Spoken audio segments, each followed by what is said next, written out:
বলো। স্যার 13টা প্রথমে করুন। 13। 13-র আগে আর কারো কোনো অসুবিধা নেই তো? হ্যাঁ স্যার আছে। স্যার 8 দেবেন। 8টা। 8-টা, আচ্ছা।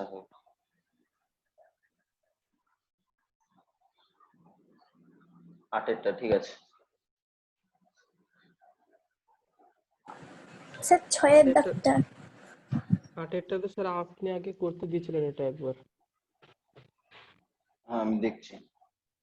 তার আগে 6-এর দাগটা, আচ্ছা 5এরটা স্যার, 5 আচ্ছা 5, ঠিক আছে। 5 থেকে দেখছি, 5 6।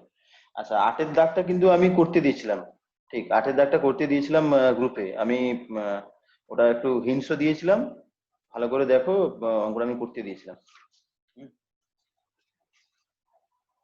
8-এরটা পুরোনো অঙ্ক, পড়ানোর সময় দিয়েছিলাম আর কি।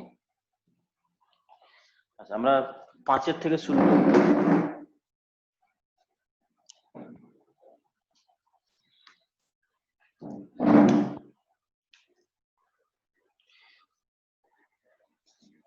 পাঁচের দাগটা দেওয়া আছে, 3 কেজি ভরের একটি বস্তু উল্লম্বভাবে নিচের দিকে পড়ছে।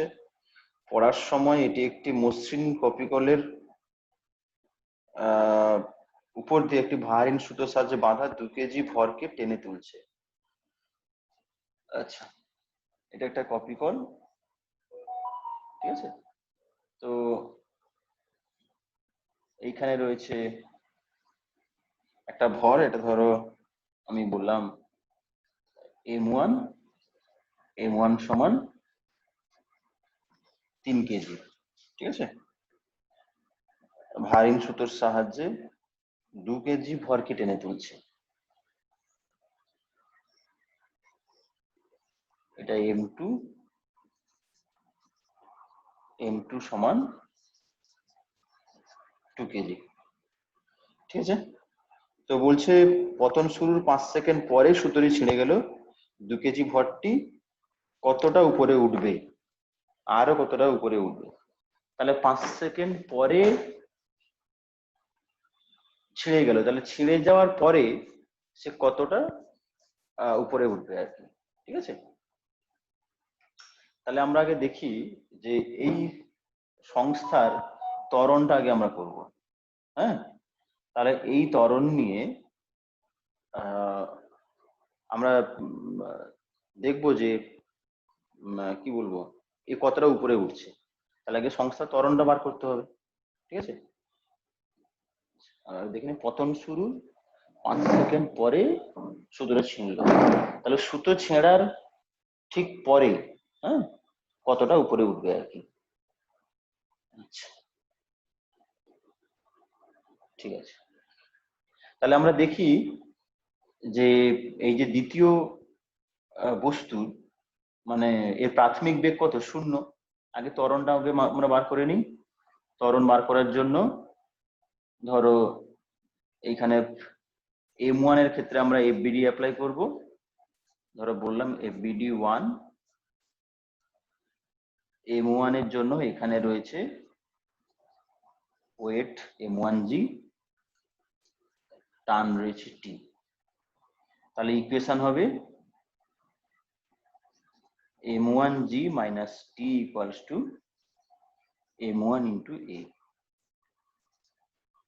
ঠিক আছে। দ্বিতীয় ক্ষেত্রে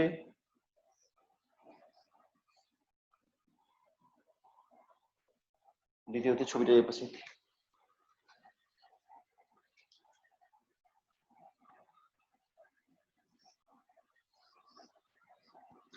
m2 টান সুতোরটি একই, এটা হচ্ছে m2g, ঠিক আছে। এটাকে বললাম FBD 2। তাহলে t minus m2g equals to m2a, ঠিক আছে। দুটো ইকুয়েশন যোগ করে দাও, তাহলে m1 minus m2 into g equals to a তাহলে এই পাশে চলে আসবে m1 প্লাস m2, এটা হবে এর মানটা, সরাসরি আমি করে দিলাম স্টেপ জাম্প, এটা এ। ঠিক আছে, তাহলে স্বাভাবিকভাবেই এই পর্যন্ত আমরা করলাম। এবারে আমরা নেক্সট যে জায়গাটা যাব, যে এর মানটা পেলাম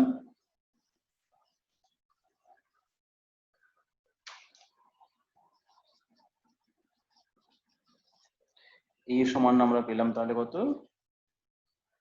m1 minus m2 by m1 plus m2 into g. তাহলে মানটা বসিয়ে দাও, 3 মাইনাস 2, 3 প্লাস 2, জির মানটা 10 মিটার পার সেকেন্ড স্কোয়ার ধরবে সবসময় ক্যালকুলেশনের সুবিধার জন্য। তাহলে কত হচ্ছে না, 2 মিটার পার সেকেন্ড স্কোয়ার, এটা এর মান। ঠিক আছে, তাহলে বলেছে 5 সেকেন্ড পরে সূত্রটা ছিল, তাহলে আমরা দেখি 5 সেকেন্ড পরে m2 গতিবেগটা কত হবে যদি বলি, তাহলে 5 সেকেন্ড পর m2 ভরের বস্তুর গতিবেগ, বেগটা যদি আমরা ভি ধরি মনে করো, তাহলে ভি সমান কত হবে, ভি ইকুয়ালস টু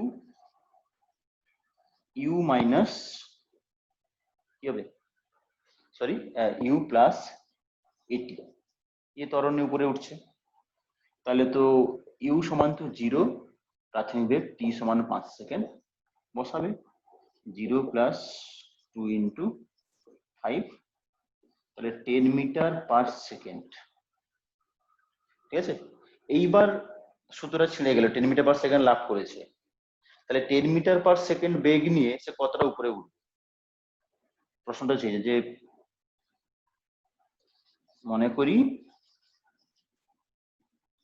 বস্তুটি 10 মিটার পার সেকেন্ড বেগ নিয়ে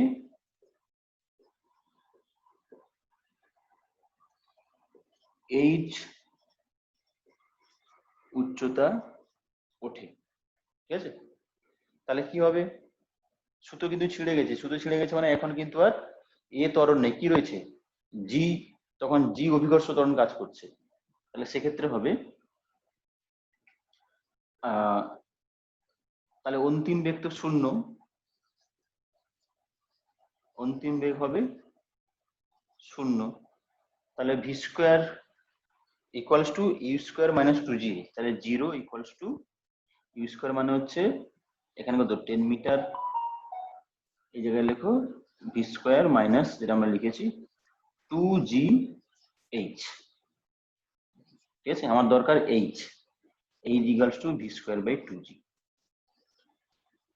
তাহলে 10 ইন্টু 10 বাই 2 ইন্টু 10 কত হচ্ছে না 5 মিটার। ঠিক আছে, 5 মিটার হয়েছে।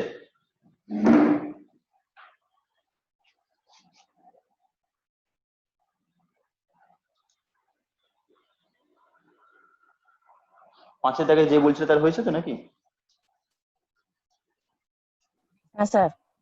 ঠিক আছে, তারপরে কোনটা বলছো, 6 এর দাগে একটি ভারহীন কপিকলকে একটি স্প্রিং তুলা থেকে ঝোলানো হলো, ওই কপিকলের সাহায্যে একটি সুতো আছে, আচ্ছা একটি ভারহীন কপিকলকে একটি স্প্রিং তুলা থেকে ঝোলানো হলো, ওই কপিকলের উপর যেটি সুতো গেছে, সুতোর দু প্রান্তে দুটি ওজন 1 কেজি এবং 4 কেজি ওজন আছে, ওজন দুটির অভিকর্ষের প্রভাবে গতিশীল হলে স্প্রিং তুলার পাঠ কত হবে, কিছু না, এটা জাস্ট আমি একটু হিন্টস দিচ্ছি, এটা পুরোপুরি দিচ্ছি না।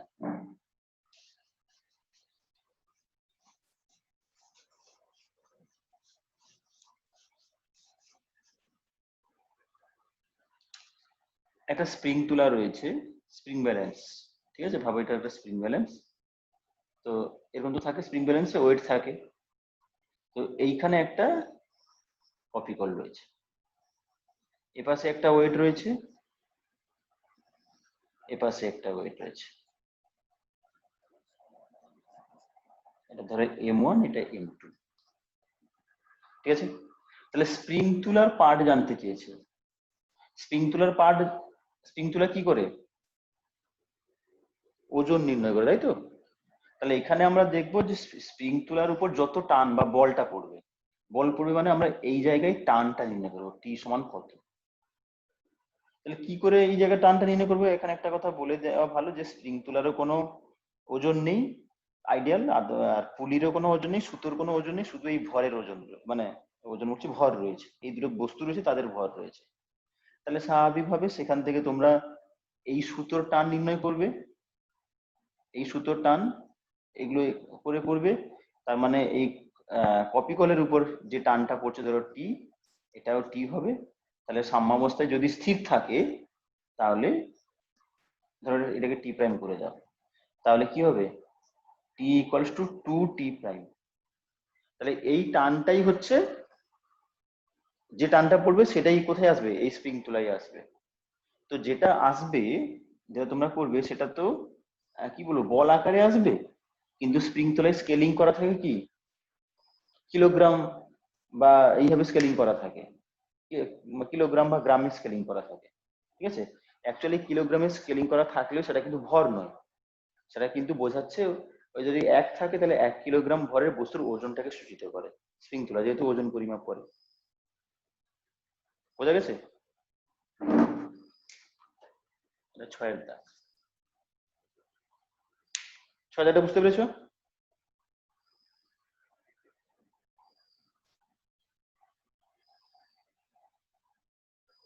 ছয় দাগটা কে দিয়েছিলে, বুঝতে পেরেছো?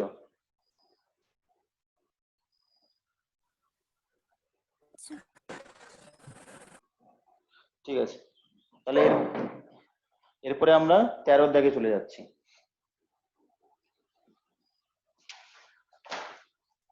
স্যার 9 দাগ। হ্যাঁ স্যার। স্যার 8 দাগেও আছে। হ্যাঁ, 8 দাগ করে দিয়েছি, 8 দাগ 8 দাগ করে দিয়েছি আগে পড়ানোর সময়। পড়ানো করে দিয়েছি মানে 8 দাগ করতে দিয়েছিলাম, আমি হিন্টসটা দিয়েছিলাম 8 দাগের। অনেকে করে দেখিয়েছে ও, নিজে একটু চেষ্টা করে দেখো। যখন পড়ানো হয়েছিল 8 দাগের হিন্টস দেওয়া ছিল যে এইভাবে করতে হবে। আচ্ছা ঠিক আছে, 9 দাগেরটা দেখছি।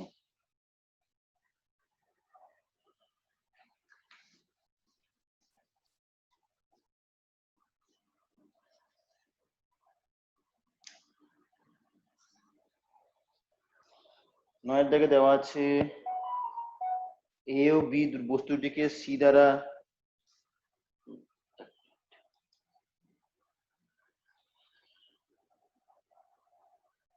এ ও বি দুটি বস্তুকে সি দড়ি দ্বারা যুক্ত করা আছে। এ ও বি এর ভর m1 m2, ডি দড়ির দ্বারা টান টি প্রয়োগ করা হলো, এর উপরের দিকে সচল হলো। আচ্ছা ওকে, T1 T2 এর মান নির্ণয় করো, যেখানে T2 হলো দড়ি সি দড়ির টান। আচ্ছা ওকে, তো এই হচ্ছে ব্যাপার।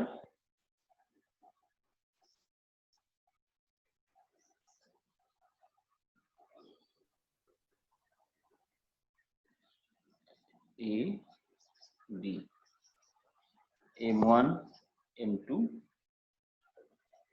ডি দড়ি, সি দড়ি, এটা হচ্ছে স্যার টান আপনার হচ্ছে। নেটওয়ার্ক প্রবলেম হচ্ছে? কেন?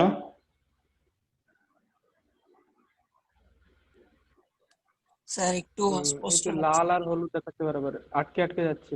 না স্যার পুরো রেড দেখাচ্ছে। রেড দেখাচ্ছে? রেড দেখালে তা এখানে তো ঠিকঠাক আছে। হুম, হয়তো হতেও পারে, আমি তো বুঝতে পারছি মানে নেটওয়ার্ক তো ভালোই দেখাচ্ছে, হতে পারে এখন ডিস্টার্ব হচ্ছে কয়েকদিন দেখছি এখানে ওয়াইফাই। ঠিক আছে স্যার। ঠিক আছে, তাহলে তোমাদের নেটওয়ার্ক প্রবলেম হচ্ছে দেখ। ঠিক আছে, যদি হয়তো কোনো অসুবিধা নেই, মানে একটু মানিয়ে নাও, ভিতরে রেকর্ডিং করছি। ঠিক আছে, পাঠিয়ে দেবো। আচ্ছা, T2, এটা হচ্ছে T1, সমগ্র সংস্থাটি বলছে এ ত্বরণে যাচ্ছে, এই হচ্ছে ব্যাপার। তাহলে T1 এবং T2 এর মান নির্ণয় করো। ওকে, T1 এবং T2 এর মান নির্ণয় করো। আচ্ছা, এখানে একটা কথা বলি, এখানে ত্বরণ এ দেওয়া আছে কিন্তু উত্তরটা হয়তো এফ আকারে দেওয়া আছে, সেটা কোনো সমস্যা নেই, একই ব্যাপার। তাহলে এখানে তোমরা আগে ধরো FBD1 এটা আগে অ্যাপ্লাই করো। তাহলে FBD1 মানে এ ভরের বস্তুর ক্ষেত্রে, তাহলে এর একটা ওজন রয়েছে নিচের দিকে M1G, আর কি রয়েছে, সুতোর টান T2 রয়েছে নিচের দিকে, উপরের দিকে টান T1 রয়েছে। তাহলে কি হবে, T1 minus T2 plus M1G সমান M1 ইন্টু A, ঠিক আছে, M1 ইন্টু A। 2 হচ্ছে দ্বিতীয় ক্ষেত্রে যে FBD2, এটা অ্যাপ্লাই করো। FBD2টা করলে ধরো বি ভরের বি বস্তু, এর ওজন M2G নিচের দিকে, উপরের দিকে থাকছে T2। তাহলে ইকুয়েশনটা দাঁড়াচ্ছে T2 মাইনাস M2G সমান M2 ইন্টু A, ঠিক আছে। তাহলে T2 সমান হচ্ছে M2 into G plus A, এটা এখানে বসিয়ে দাও। T1 equals to M1A plus T2 plus M1G, তাহলে M1 into A plus G plus T2 এর মানটা বসিয়ে দাও M2 into A plus G, ঠিক আছে, M2 into A plus G, ঠিক আছে। এই আর কি, সিম্পল ব্যাপার, কিছু নেই। 9 দেখ কমপ্লিট, বোঝা গেছে? হ্যাঁ স্যার। হ্যাঁ হ্যাঁ স্যার। ঠিক আছে, এরপরে আমরা 13 দাগে যাচ্ছি। আর মাঝখানে আশা করি সেগুলো সমস্যা হওয়ার কথা নয়, যা রয়েছে 10, 11, 12।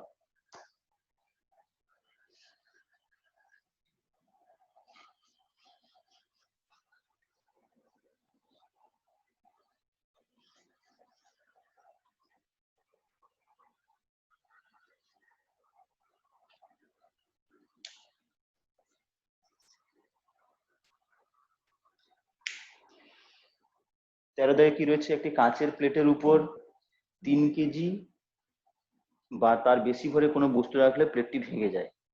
একটি লোহার টুকরোকে একটি লিফটের মধ্যে ওই কাঁচের প্লেটের উপর রাখা হলো। লিফটটির ঊর্ধ্বমুখী ত্বরণ বাড়াতে বাড়াতে যে মুহূর্তে 245 সেমি পার সেকেন্ড স্কোয়ার হলো, প্লেটটি ভেঙে গেল। লোহার টুকরোর ভর কত? তাহলে লোহার টুকরো সহ্য করতে পারে কতটা, ম্যাক্সিমাম 3 কেজি, ঠিক আছে। সরি, লোহার টুকরো বলছি, প্লেট, একটা প্লেট ম্যাক্সিমাম সহ্য করতে পারে, তাহলে প্লেট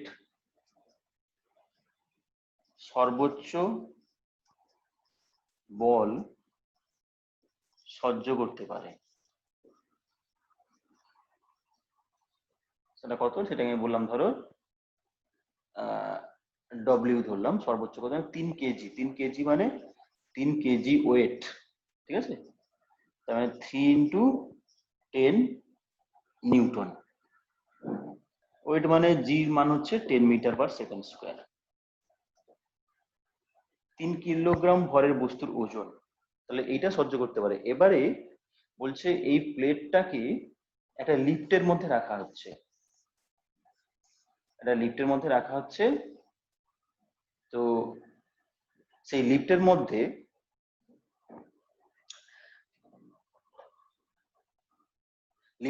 ধরো একটা বলছে একটা লোহার টুকরোকে রাখা আছে, ধরো সেই লোহার টুকরোর ভর হচ্ছে এম, আমি সাপোজ ধরলাম লোহার টুকরোর ভর হচ্ছে এম। প্লেটের ভর কিছু দেওয়া নেই, কোনো অসুবিধা নেই, লোহার টুকরোর ভর হচ্ছে এম। তাহলে লিফটটা বলছে কত ত্বরণ যাচ্ছে না 245 সেমি পার সেকেন্ড স্কোয়ার,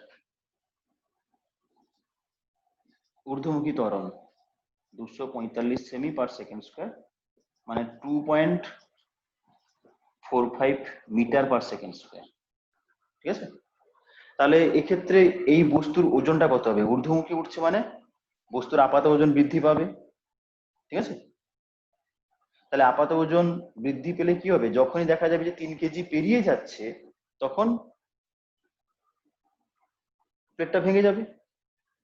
তাহলে আমরা দেখি যে এখানে এর ক্ষেত্রে কি হবে না, এটা রয়েছে এম ভরে বস্তুর ওজন mg, এটা তার লম্ব প্রতিক্রিয়া আর, ঠিক আছে, তাহলে ঊর্ধ্বমুখী উঠছে যেহেতু r minus mg equals to ma বা r equals to mg plus ma। ঠিক আছে, r equals to mg plus ma। তাহলে এই rটা যখন এর থেকে বেশি হবে, যখন r গ্রেটার দেন w হবে, তখন প্লেটটি ভেঙে যাবে, বা r ইকুয়ালস টু সমান, যেহেতু 3 কেজি সমান রাখলে ভেঙে যাবে বলছে, তখন প্লেট ভেঙে যাবে। কথা বোঝা গেল? এখানে ফিজিক্সটা, যে যখন r ইকুয়ালস টু w মানে কি, rটা হচ্ছে কি তার আপাত ওজন, এইটা যখন 3 কেজি ওয়েটের সাথে সমান হচ্ছে বা বেশি হচ্ছে, তখন কি হবে? ভেঙে যাবে। ঠিক আছে, তাহলে এইটা তোমরা করবে। তাহলে বাই কন্ডিশন, শর্তানুযায়ী m into g plus a equals to ডব্লিউ, বা m এর মানটা নির্ণয় করতে চেয়েছে, m ইকুয়ালস টু ডব্লিউ বাই জি প্লাস এ। তোমরা কাজ করবে, এটা 2.45 দিয়েছে তো, তাহলে জির মান এখানে 10 না লিখে 9.8 লিখবে যাতে সুবিধে। হ্যাঁ, যেহেতু 2.45 রয়েছে, তাহলে 3 ইন্টু 9.8, তাহলে এটা হচ্ছে 9.8 প্লাস 2.45। ঠিক আছে, ক্যালকুলেশন করে দেখবে কত হচ্ছে। মোটামুটি 9 3 27, 9 2 11, মানে চলে আসবে প্রায়।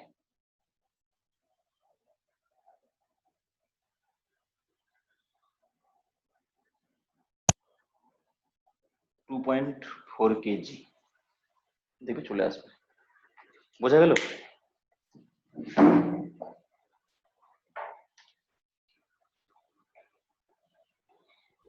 হ্যাঁ স্যার, এবার বোঝা গেছে।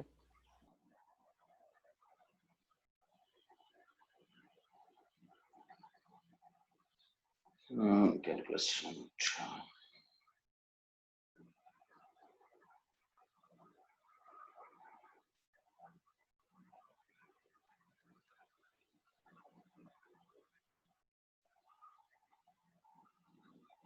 no 2 11,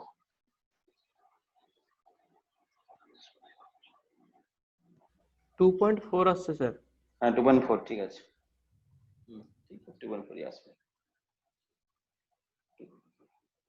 ঠিক আছে, তারপরে কোনটা? আচ্ছা, স্যার 15 দাগেরটা।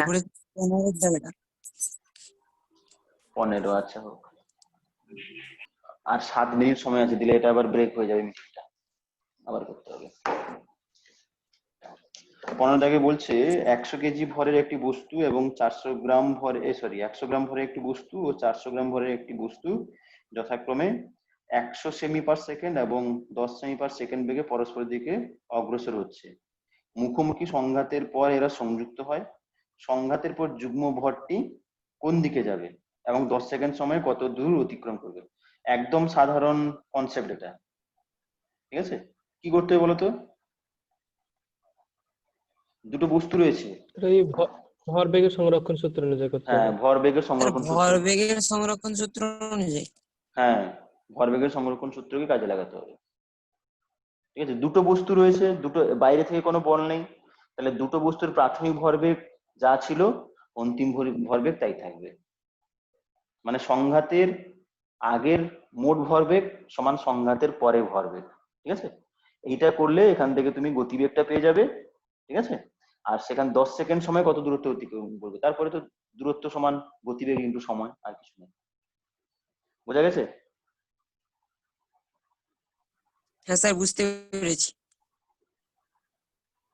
সৌমেন, বুঝতে পেরেছো?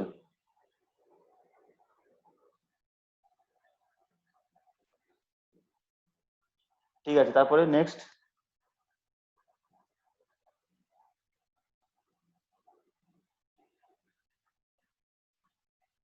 তারপরে বলো 15 পরে আর কি?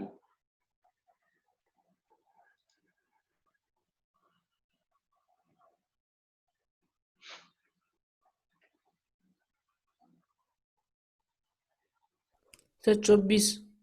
স্যার 18টা। আচ্ছা, 18 তারপর 24, ঠিক আছে দেখছি। একটি কামানের ভর 500 কেজি, এর থেকে 10 কেজি ভরের একটি গোলা 20 মিটার পার সেকেন্ড বেগে নির্গত হলো। মাটির ঘর্ষণ বল কামানের ওজনের 1/10 হলে কামানটি কত দূর পিছিয়ে যাবে? আচ্ছা, তাহলে সর্বপ্রথম কি করবে, আগে কামানের আগে প্রতিক্ষিপ্ত বেগটা আগে বার করবে ভরবেগের সংরক্ষণ সূত্র থেকে। ঠিক আছে, কথা বোঝা গেল? প্রতিক্ষিপ্ত বেগটা কিভাবে করবে, ভরবেগের সংরক্ষণ সূত্র থেকে করবে, যে কামান এবং গুলির প্রাথমিক ভরবেগ 0, অন্তিম ভরবেগ 0, সেখান থেকে কামানের প্রতিক্ষিপ্ত বেগটা পেলে এবারে ঘর্ষণ বল কি করবে না, ওই কামানটাকে কি মানে পিছিয়ে আসতে বাধা দেবে, মানে ওই যে প্রতিক্ষিপ্ত হতে বাধা দেবে। তাহলে ঘর্ষণ বলের মানটা তুমি বার করলে কামানের ওজনের 1/10, মানে 500 ইন্টু G/10। ঠিক আছে, এটা হচ্ছে কামানের বলটা আর কি, মানে বাধা বল। তাহলে ত্বরণ কত হবে, বা মন্দন বাই ভর। মন্দন তাহলে প্রাথমিক বেগ হচ্ছে ভর পেয়েছো আর কতটা পিছিয়ে যাবে, এবার নিশ্চয় করা যাবে।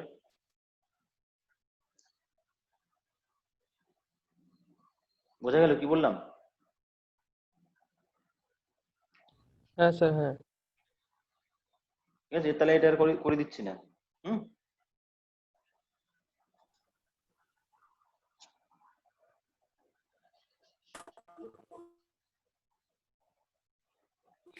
স্যার 24-এটাই করে দিন স্যার। 24, ওকে। 24 আর 3 মিনিট বাকি আছে, দেখি কতটা হয়। একটি বস্তু স্থিরাবস্থা থেকে অবাধে 10 মিটার নামার পর তাকে একটি ঊর্ধ্বমুখী বল প্রয়োগ করে 1 সেকেন্ডে থামানো হলো। ঠিক আছে, এর পরিবর্তে দ্বিতীয় একটি বল প্রয়োগ করলে বস্তু 2 সেকেন্ডে থামতো, তাহলে বল দুটির অনুপাত কত? তাহলে 10 মিটার নামার পর ঊর্ধ্বমুখী বল প্রয়োগ করে তাকে 1 সেকেন্ডে থামানো হলো। ঠিক আছে, তাহলে এখানে 10 মিটার নামলে তার গতিবেগটা কত সেটা একটা বার করতে হবে। অবাধে পতনশীল বস্তু 10 মিটার নামার পর গতিবেগটা কত সেটা আমরা পাবো। তারপরে ওই 10 মিটার যখন নামছে সেই সময় তাকে ঊর্ধ্বমুখী বল প্রয়োগ করা আছে। ঊর্ধ্বমুখী বল প্রয়োগ করা হচ্ছে মানে আমার যে কি বলবো, লব্ধি বলটা হবে, নিচের দিকে তো একটা ওজন রয়েছে, তাহলে তাকে ছাপিয়ে যাবে, মানে এখানে তার উপর মন্দন কাজ করবে। 9.8 মিটার পার সেকেন্ড স্কোয়ার ত্বরণ ছিল, এখন তার উপর মন্দন কাজ করবে। ঠিক আছে, সেই মন্দনটা এমন করছে যাতে 1 সেকেন্ডে থেমে যায়, সময়টা দেওয়া আছে। ঠিক আছে, তাহলে আমাকে আগে দেখতে হবে যে 1 সেকেন্ডে থামছে মানে এখানে মন্দনটা কত।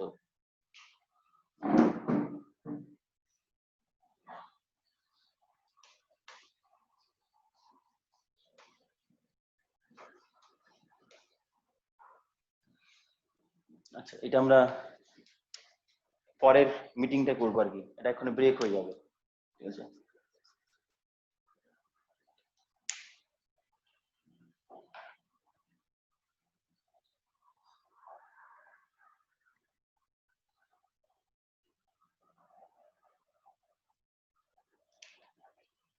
তাহলে 10 মিটার নামছে বস্তুটা, এটা হচ্ছে 10 মিটার, 1 সেকেন্ডে থেমে যাচ্ছে।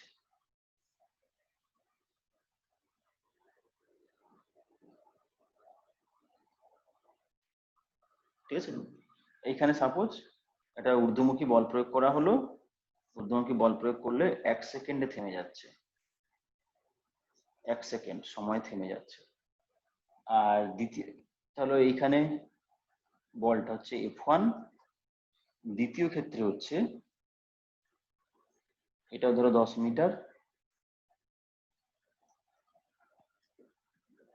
10 মিটার, এক্ষেত্রে F2 বল প্রয়োগ করা হয়েছে, যার ফলে এখানে ধরো 2 সেকেন্ড সময় থামছে, 2 সেকেন্ড সময় থামছে। এটা আমাদের করতে হবে। ঠিক আছে, তাহলে কি করবে না, 10 সেকেন্ড অতিক্রম করার সময় এর গতিবেগটা নির্ণয় করবে, ভিটা কত। ঠিক আছে, তাহলে ভি নির্ণয় করলে তাহলে প্রাথমিক বেগটা তুমি জানো, সময় জানো, ঠিক আছে, আর অন্তিম বেগও জানো, যে থেমে যাচ্ছে E = 0। তাহলে এখানে মন্দনটা কত